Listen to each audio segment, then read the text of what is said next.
হিজলি শরীফ সমুদ্র সৈকতে আগুন পড়ে ছাই ৩০টি দোকান। আগুন লাগানোর অভিযোগ বিজেপির বিরুদ্ধে। অভিযোগ অস্বীকার বিজেপির।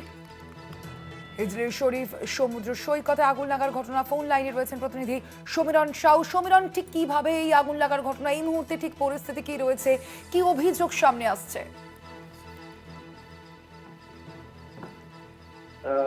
এখন প্রথমে বলে রাখি, এই যে মধ্যরাত্রে আগুন লাগার ঘটনা, এই ঘটনাকে কেন্দ্র করে কিন্তু যথেষ্ট উত্তেজনা ছড়িয়েছে খেজুরিতে যে যেখানে এই আগুন লাগার ঘটনা ঘটেছে, সেখানে প্রায় ৩০টি দোকান ছিল। সেই দোকানগুলিতে সম্পূর্ণ কিন্তু সমুদ্রের যে হিজলি শরীফ ছিল, সেই হিজলি শরীফ সমুদ্র সৈকতে অবস্থিত দোকান।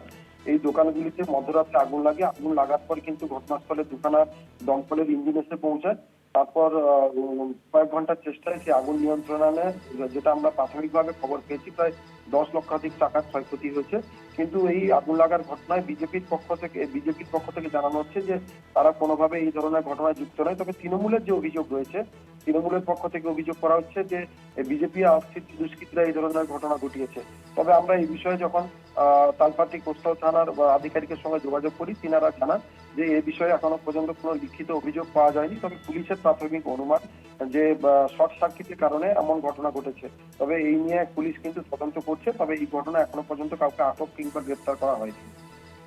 ধন্যবাদ। আমরা কথা বলছিলাম, ফোন লাইনে ছিলেন প্রতিনিধি সমীরণ সাউ।